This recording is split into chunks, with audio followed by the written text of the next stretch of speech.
Hey guys, we're getting underway with Rob Dorsey when you're ready. James, first and foremost, massive congratulations. Your first call-up to the England senior squad. How does it feel? Yeah, it's obviously an incredibly proud feeling for me. It's always a lifelong ambition and a career ambition to reach the senior squad, and it's an ambition that I've had for a very long time. And I've been working very hard at achieving this, and it's great to obviously get that little bit of recognition. We know it's a lifelong ambition because you'll be aware that Southampton put a video on their own website of you as a 13-year-old saying that you wanted this.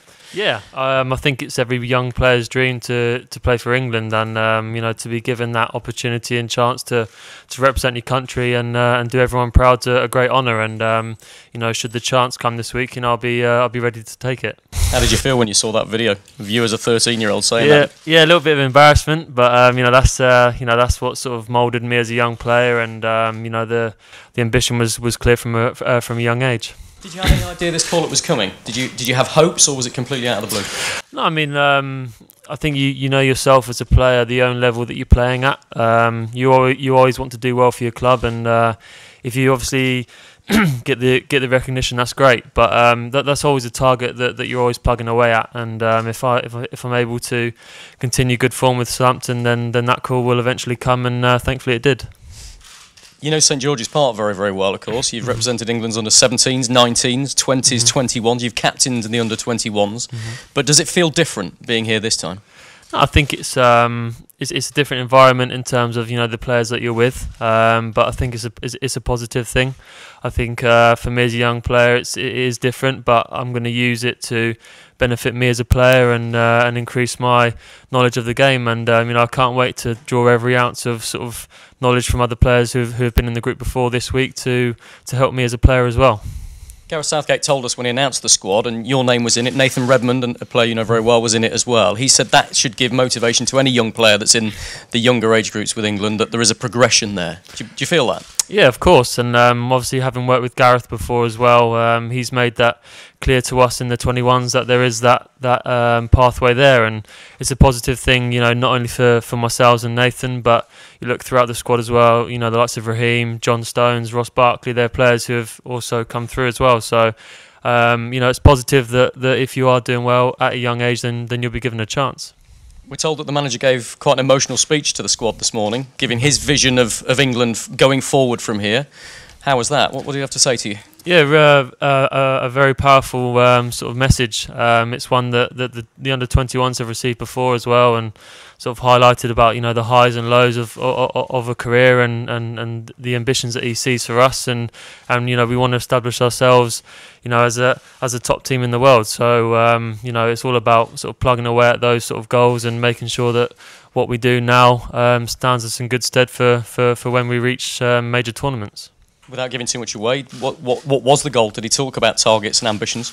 I think obviously we want to be the best in the world, and I think if you want to win major tournaments, then you've got to become that sort of team. And in every department, in the medical side of it, the technical, tactical, the operations and the way things work, we all want to be the best and make sure that we can give ourselves a chance to succeed. You as integral to the under-21s, probably know Gareth Southgate from a player's perspective as well as anybody does. When he's got this job full-time now, you were clearly very, very pleased about it, but what are his attributes? What suits him to this role, do you think? I think obviously for a young player's perspective, he gives young players a chance, which is great. But he's a very proud and passionate Englishman who wants to see us do well. And I couldn't think of anyone better to fulfil the role. He lets us play with freedom. He wants you to express yourselves. And I think as English players that I've certainly been on the end of in the under-21s, that's proved a positive thing. 2 games coming up, the world champions in a friendly, and then Lithuania in a World Cup qualifier.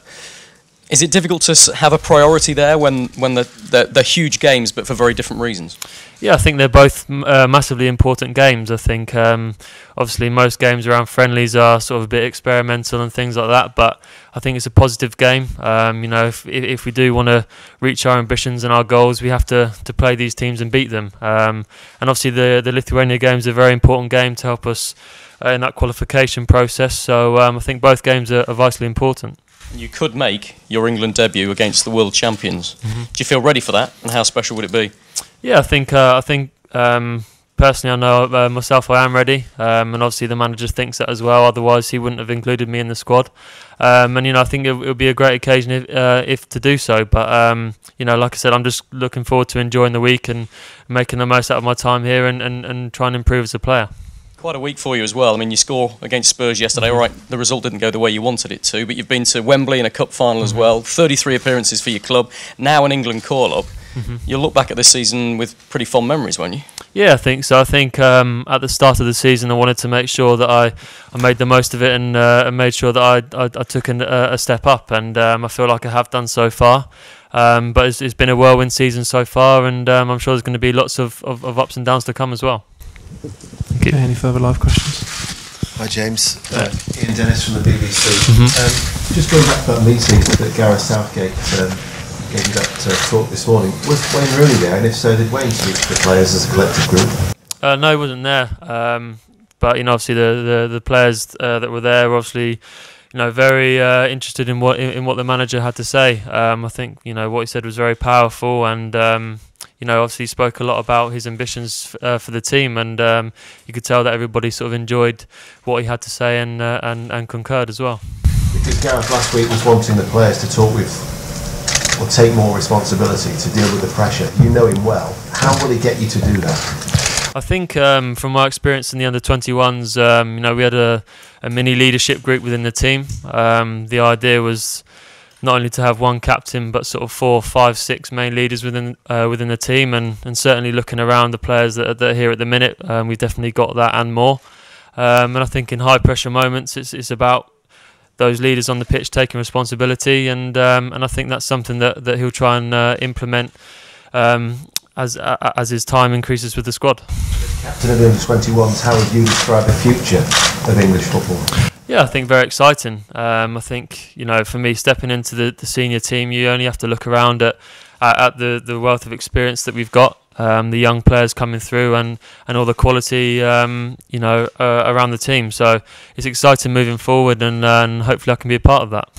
You seem to have been around for quite a while, despite your tender years. What's the biggest thing that you've learnt over the last few years, would you say? I think maybe to deal with the ups and downs. I think obviously a career in anything is always going to have the good times and the bad times, but it's about managing the good times and enjoying that, but not getting too carried away, and then dealing with the negative times and making sure that you can bounce back from that in a positive way. So I think trying to keep that level of consistency is very important. Okay. Any further questions for the live section? Okay, that concludes the live part of the press conference. We'll now